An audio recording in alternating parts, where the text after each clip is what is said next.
Hello everybody, welcome to TIHS, the Institute of Home Science. This is the best institute for UGC NET Home Science and also specialized in DSSSB PGT TGT Home Science.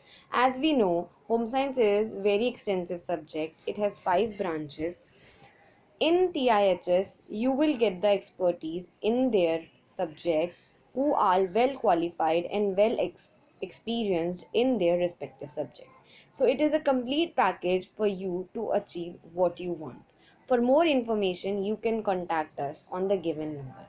And for the sample notes, English as well as in Hindi, you can visit our website given on the screen. So our today's topic is Erik Erikson psychosocial theory. Erik Erikson का psychosocial theory, it is a very important theory.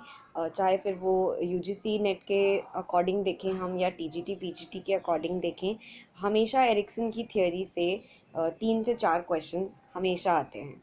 So Ericsson जो थे वो inspired थे फ्रूइड से. फ्रूइड के बारे में हम बाद में बात करेंगे. एरिक्सन कहते हैं, Erikson maintained that personality develops in a predetermined order through 8 stages of psychosocial development. Erikson का कहना है कि हमारी जो पर्सनैलिटी है वो डेवलप होती है 8 स्टेजेस में. ठीक है, from infancy to late adulthood. हमारे इन्फेंसी के टाइम पीरियड से लेकर लेट एडल्टहुड तक हमारी जो पर्सनैलिटी है वो डेवलप होती है कितनी स्टेजेस में? 8 स्टेजेस में. ठीक है, during each stage the person experience a psycho social crisis.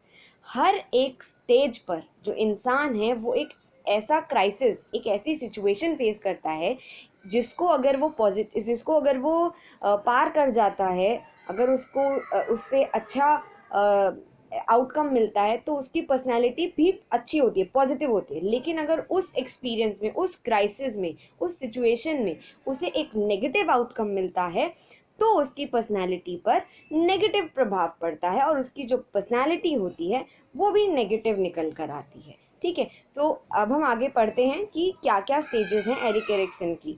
ठीक है, so these are the 8 stages of Erik Erikson, जो कि बहुत इंपॉर्टेंट है आपको याद रखना. हर स्टेज का नाम, हर स्टेज का एज ग्रुप, उसका पॉजिटिव आउटकम क्या है, उसकी एक्टिविटी क्या है. This is also very very important. So जिसे हम देखते हैं, पहली स्टेज है ट्रस्ट वर्सेस मिसट्रस्ट, मतलब विश्वास या अविश्वास. इसका टाइम पीरियड है इन्फेंसी. इन्फेंसी का भी कौन सा साल? पहला साल. ठीक है, अगर इस स्टेज में बच्चा जो है अपने केयर गिवर के साथ, अपनी माता के साथ या जो भी उसके सबसे जो उसकी देखभाल करता है उसके साथ अगर उसका ट्रस्ट बनता है तो बच्चे को होप मिलेगी. जिंदगी, उसे लगेगा कि ये जो वर्ल्ड है वो एक बहुत अच्छी जगह है और यहाँ पर मैं और भी चीज़ें जो हैं मुझे अच्छी देखने को मिलेंगी. उसमें होप जागेगी. ठीक है, और अगर मिसट्रस्ट होगा तो होप नहीं जागेगी. बच्चा जो है दूर दूर रहेगा, उदास रहेगा आगे आने वाले टाइम पे. ठीक है, और इसकी जो मेन इंपॉर्टेंट एक्टिविटी है वो है फीडिंग. क्योंकि छोटे बच्चे को अगर आप कुछ भी हाथ में पकड़ाते हो तो वो उस चीज़ को सबसे पहले अपने मुंह में डाल के उसे एक्सपीरियंस करता है. तो feeding is important in this activity, in this stage, sorry. ठीक है, सेकेंड है autonomy versus shame and doubt. Third है initiative versus guilt. Fourth is industry versus inferiority. Fifth is identity versus identity confusion. Sixth is intimacy versus isolation. Seventh is generativity versus stagnation. और eighth is integrity versus disappear. All the stages are very very important. Questions जो हैं वो बनते हैं कुछ इस तरह से कि आप बताइए कि अर्ली चाइल्डहुड में कौन सी स्टेज आती है. ठीक है, जैसे मैंने आपको बताया ट्रस्ट वर्सेस मिसट्रस्ट के बारे में.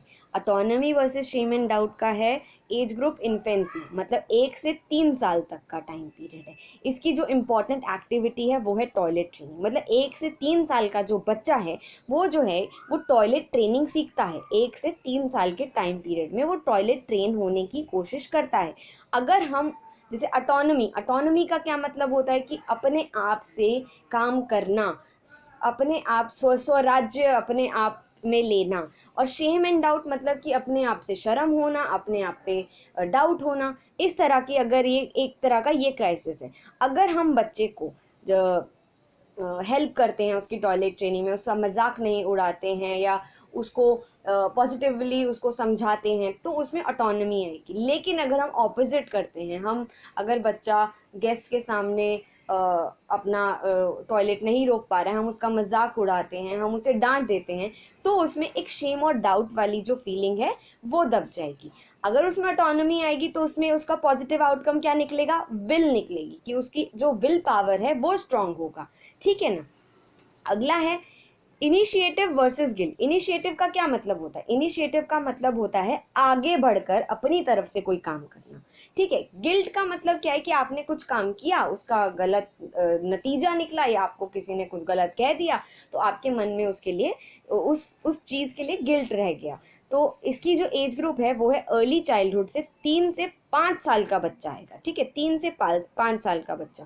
अब 3 से 5 साल का बच्चा अगर प्लेवे स्कूल जाना स्टार्ट करता है, तो प्लेवे स्कूल में वो सबसे ज़्यादा क्या करता है, पढ़ाई तो नहीं होती वहाँ पर, ज़्यादा क्या होता है, सीखता है, चीज़ों को एक्सप्लोर करता है। किसके थ्रू, खेलने के थ्रू, थ्रू प्ले। कुछ भी वो सीखता है वहाँ पर प्लेवे स्कूल में, उन बच्चों को खेल खेल के हर चीज़ सिखाई जाती है। अगर बच्चा खुद से इनिशिएटिव लेता है कोई गेम खेलने के लिए, और उसके जो फ्रेंड्स हैं, उसकी जो टीचर्स हैं, वो उसको अप्रिशिएट करते हैं, तो उसमें जो है एक पर्पस जागेगा लाइफ के लिए। ठीक है, उसकी जो पर्सनालिटी निकलेगी वो पर्पसफुल निकलेगी। लेकिन अगर उसकी टीचर उसको चुप करा देती है, उसके फ्रेंड्स उसको, जो उसके पीयर हैं वो उसके साथ घुलते मिलते नहीं हैं, तो उसमें एक गिल्ट आ जाएगा। ठीक है, इस तरह की पॉजिटिव और नेगेटिव आउटकम्स निकलते हैं पर्सनालिटी में। ये हमें कौन बता रहा है, ये हमें सब कुछ किसने दिया है, एरिक एरिक्सन ने दिया है। ठीक है, इन्हीं स्टेजेस को हम आगे कंटिन्यू करेंगे, और आप हमारे साथ जुड़ सकते हैं। हमारा नया बैच शुरू हो रहा है, crash course, which is from 1 October. You can join us, contact us. Thank you so much.